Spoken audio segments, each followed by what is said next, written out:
Bonsoir à toutes, bonsoir à tous. Je suis ravi de vous retrouver et nous voilà repartis pour une petite dose de pensée critique et éveillée avant de recommencer la semaine, ou en terminant la semaine pour les plus couche-tard. Voilà. Alors je voudrais partir aujourd'hui dans notre investigation sur ce que sera le monde post-fin du monde, ou ce qu'est déjà le monde post-fin du monde. Je voudrais repartir aujourd'hui d'une question posée par un des auditeurs. Alors, la question est la suivante, question posée par Thomas la semaine dernière. Pensez-vous réaliser une vidéo post-fin du monde sur les villes en tant que mode d'organisation spatiale des sociétés humaines? Je vous entendais parler des réseaux dans l'une de vos vidéos précédentes. Il me semble que ce qu'on appelle la Smart City cherche à maximiser la mise en réseau au sein des métropoles. Alors j'ai trouvé la question très intéressante et je vous encourage à envoyer toutes les questions que vous voulez. Des fois, je peux répondre, des fois, je ne peux pas répondre. Et des fois, on est dans une troisième situation qui est celle-là. Je ne sais pas vous répondre précisément. Je ne sais pas précisément engager votre interrogation, mais elle m'intéresse énormément, ce qui est le cas. Et notamment, j'ai bien aimé quand vous dites il me semble que ce qu'on appelle la Smart City cherche à maximiser la mise en réseau au sein des métropoles. Alors, qu'est-ce que c'est que la Smart City? La Smart City, c'est une genre d'approche marketée des technologies connectées appliquées au développement urbain. Bon, c'est une façon de bien vendre les technologies connectées. Et vous dites, voilà, ça cherche à maximiser la mise en réseau. Et effectivement, c'est bien ça dont il s'agit. Il ne s'agit que d'une amplification d'une dynamique déjà présente dans l'urbanisation. Et on va essayer d'y réfléchir un peu aujourd'hui. Alors la question qu'on va explorer ensemble, et je répète, je ne suis pas du tout un spécialiste de sociologie urbaine, je ne suis pas un spécialiste d'anthropologie des villes, je ne suis pas un urbaniste, hein, je vais vraiment vous apporter plus de questions et d'interrogations que vous en aviez déjà. Bon, mais voilà, la question qu'on va explorer ensemble, telle que je la formule, c'est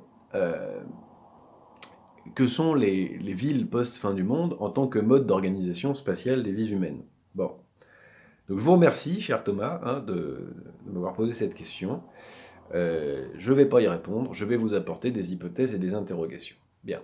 Je vais commencer par une hypothèse. Hop. Cette hypothèse, je vais la formuler très très simplement. Je fais l'hypothèse que une ville se définit par 3 points essentiels. Une ville, c'est une assemblée de citoyens et de citoyennes. Donc voilà, une ville, c'est 1, une assemblée de citoyens et de citoyennes, 2, une enceinte, et puis troisièmement, un marché. Pour moi, il y a ville dès lors qu'on a une assemblée de citoyens et de citoyennes, une enceinte, les murs de la ville, et puis un marché. Bon. Alors évidemment, vous voyez bien que je fais référence à ce qu'était la ville antique, la ville médiévale, jusqu'à un certain temps. Le douanier Rousseau travaillait aux douanes de la ville de Paris. Hein.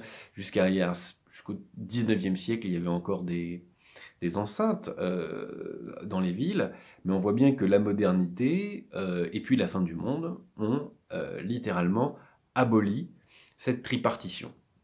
C'est-à-dire que ce qu'on trouve aujourd'hui, c'est seulement le marché. La ville, ça n'est qu'un marché, et dans le fond, il n'y a plus d'enceinte et plus d'agora.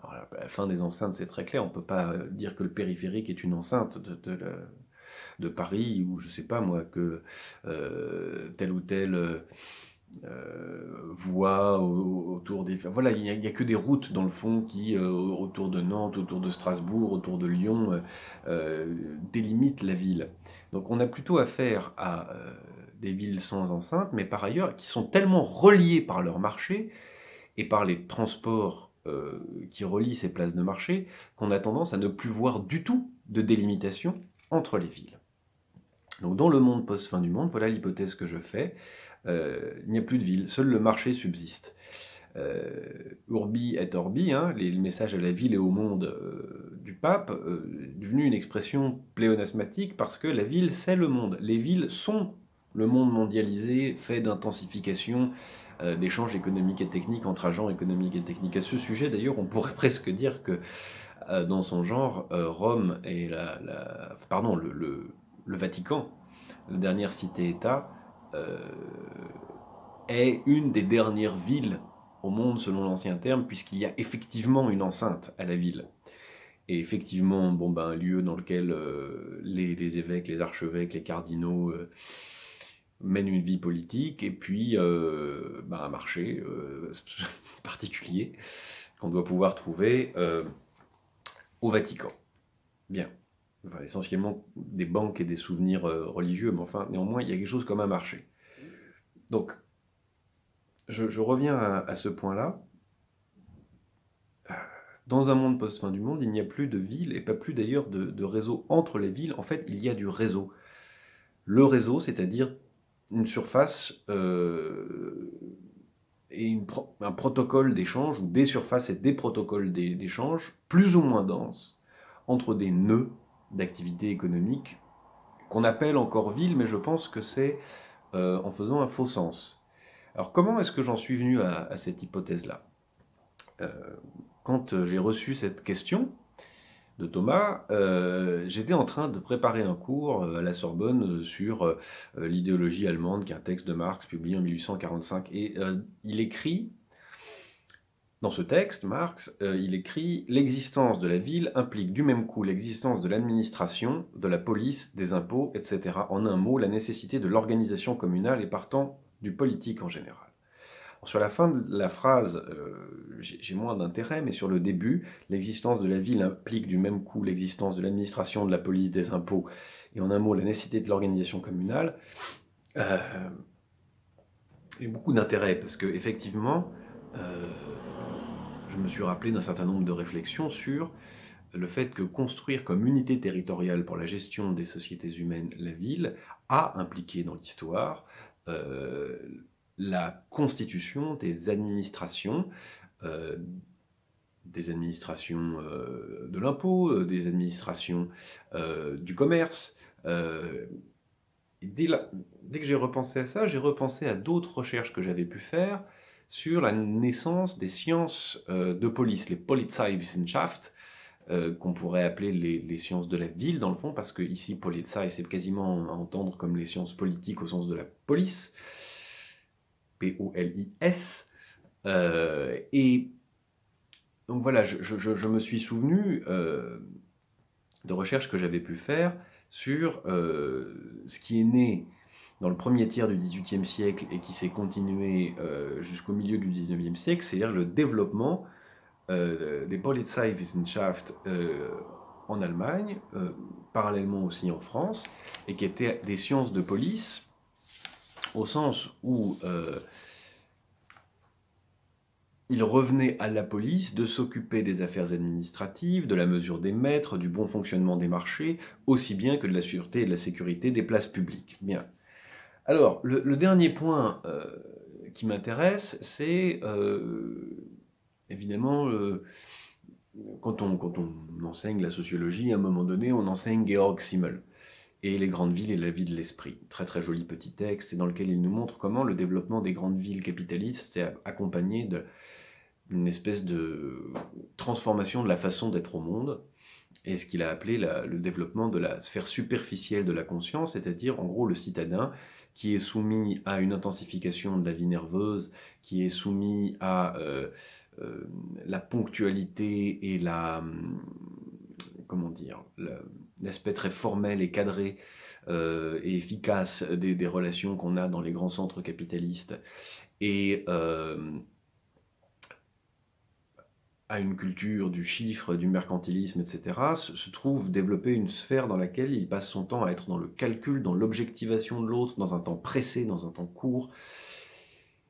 Et donc voilà, il nous décrit, on est en 1897, je crois, quand Georg Simmel écrit Les grandes villes et les villes de l'esprit. Je ne suis pas sûr de la date, hein, c'est simplement la dernière décennie du 19e siècle. Et il nous alerte sur le fait que se développe une sensibilité à travers la vie dans la grande ville, toute faite d'objectivation de l'autre, de calcul, d'accélération, etc. Bon. Alors, si je mélange ces trois points, je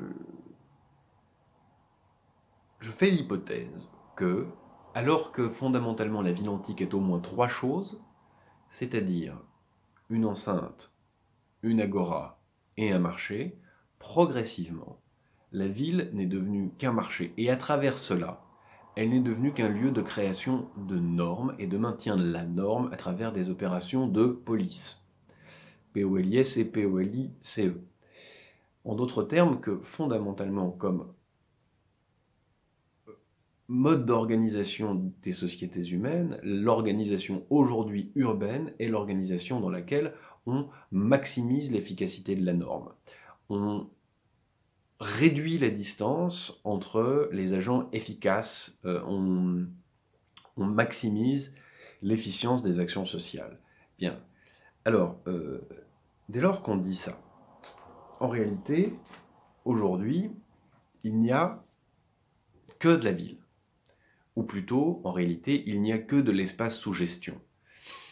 Quand vous voyez un complexe urbain dans lequel tout est mesuré, maîtrisé, je ne sais pas, une grande surface avec une sortie de RER dans lequel le nombre de passagers, le nombre de personnes est mesuré, etc., dans lequel les gens qui passent devant des panneaux publicitaires se voient scanner pour pouvoir identifier qu'est-ce qu'il faut passer comme publicité selon la qualité du flux. Bon voilà, on est dans un espace urbain, effectivement, voilà, tout est contrôlé, il y a du Wi-Fi partout, il y a des ondes partout, il y a des caméras partout, tout est parfaitement contrôlé, le moindre des allées et venues est contrôlé, on est sous contrôle, on est sous gestion, et effectivement le monde a été aboli, et nous sommes bien abolis en tant que possibilité de liberté dans ces zones-là. Mais,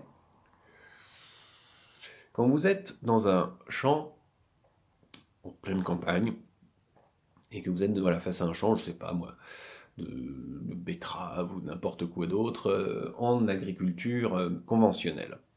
En réalité, toute la vie, tout le bios qui pourrait être là, est contrôlé, tout est sous contrôle. La chimie contrôle tout, contrôle aussi bien l'hygrométrie du sol que la météo, que le niveau d'avancée des semis, que les insectes qui sont là. Enfin, on pourrait quasiment dire qu'il y a comme un rétro-contrôle du compte en banque de l'agriculteur qui est là, et en fonction duquel on pourra réagencer ses emprunts, le remboursement de ses machines agricoles. Donc on est aussi dans un univers parfaitement contrôlé, et ce contrôle est largement négocié dans des grandes villes, par exemple à Bruxelles, ou à Washington, ou à Berlin, ou à Paris, ou à Francfort. Et donc vous voyez, il n'y a pas un autre règne, on n'est pas hors de l'enceinte. La circulation des denrées entre les villes a fini par devenir la surface de tous les lieux de production et de tous les réseaux. Bon. Donc, on reprend. Si je suis mes hypothèses, dans le monde post-fin du monde, qu'en est-il de la vie dans les villes? Il n'y a plus de villes. C'est mon hypothèse. Et dans le monde post-fin du monde, il n'y a que des réseaux, que du flux, que de l'environnement sous contrôle et qui nie totalement l'existence d'un monde commun, et qui participe totalement de notre incapacité à empêcher la fin du monde envisagée d'un point de vue environnemental, la catastrophe envisagée d'un point de vue environnemental, écologique et non plus anthropologique, puisque la catastrophe anthropologique a déjà eu lieu. Alors là-dedans, où est-ce qu'on peut vivre? Où est-ce que les sujets souverains du monde post-fin du monde, ou ceux qui ont pris conscience de la fin du monde peuvent encore vivre? Où sont les ruines fumantes et florissantes du monde post-fin du monde? Ben en fait, précisément dans les ruines. Et qu'est-ce que c'est qu'une ruine? De mon point de vue, une ruine dans le monde post-fin du monde, c'est un lieu qui n'est hors de contrôle. C'est un lieu qui n'est pas sous contrôle. Une ruine, dans le monde actuel, qui est donc le monde post-fin du monde, c'est un lieu qui échappe au contrôle. Alors comme je vous l'ai dit, c'est pas forcément un champ, hein. C'est même pas forcément une réserve naturelle. Dans la réserve naturelle, tout est sous contrôle, le nombre d'oiseaux, le sperme des ours, enfin voilà, tout est sous contrôle. Donc, aussi bien dans une ville, dans un quartier, entre plusieurs petites communes, dans une commune, à l'échelle d'une copropriété dans un immeuble, à l'échelle d'un domicile, à, à l'échelle d'une bande d'amis, mais pourquoi pas aussi, et bien sûr, à l'échelle d'une ZAD ou d'un squat. Si, et seulement si, à toutes ces échelles, on est sorti du réseau, on a reconstruit un fonctionnement local, c'est pas suffisant, hein, dans le but d'entretenir des relations harmonieuses entre soi et avec la totalité du vivant, c'est-à-dire en rompant radicalement avec les perspectives acosmiques dans la négation du monde post-fin du monde. Donc, si on parvient à reconstruire des perspectives non acosmiques, pas dans la négation du monde, pas dans la mise en réseau, etc., enfin des réseaux existants, à toutes les échelles, alors effectivement, on se situe dans des zones hors contrôle. On a construit du hors contrôle. Et dès lors qu'on est hors norme, si vous préférez, on a construit des espaces hors normes. Ces espaces hors normes pourront être les lieux de développement d'une nouvelle citoyenneté. Pourquoi pas? En attendant, c'est simplement dans ces espaces hors normes qu'on peut développer des vies qui échappent au monde post-fin du monde, ou qui, pour le moins, reconstruisent un monde commun. Et puis moi, évidemment, c'est ça qui m'intéresse. Alors, ça me fait penser à quelque chose qui serait comme un jeu de mots, c'est-à-dire, on va passer du centre-ville au centre-vie. C'est-à-dire, le centre-ville, celui qui était finalement le témoin de l'ancienne existence de la ville, basée sur une enceinte, basée sur l'agora et sur le marché, à l'idée que dans le fond, puisque tout ça a été balayé par le marché et que la ville n'est plus qu'un nœud à l'intérieur d'un réseau d'échanges, on ne va pas repartir des centres-villes, on va repartir des centres-vie, c'est-à-dire des lieux, des ruines, des lieux hors normes, hors contrôle, dans lesquels on aura pu recommencer une perspective, recommencer une vie commune qui vise un monde commun, recommencer une vie politique commune qui vise un monde commun. Dès que vous voyez, dès que vous ressentez ce genre de zone, alors vous êtes dans une ruine, c'est-à-dire une zone hors norme, une zone hors contrôle. Et dès lors, vous êtes dans ce qui sera peut-être amené à reproduire la dynamique des villes, c'est-à-dire finalement un acte profond d'émancipation. C'est peut-être pour ça qu'on aime tant les villes. Les villes ont permis l'émancipation par rapport au monde féodal. Eh bien, les centres-villes permettront peut-être l'émancipation par rapport à la fin du monde, et donc au monde post-fin du monde. Bref, voilà. J'espère que j'ai aggravé votre questionnement, cher Thomas, et pour les autres, j'espère que cette réflexion vous a distrait, plu, amusé, intéressé, etc. Je mets naturellement les références en bas dans les commentaires. Et sur ce, je vous souhaite une excellente semaine. Salut tes joies!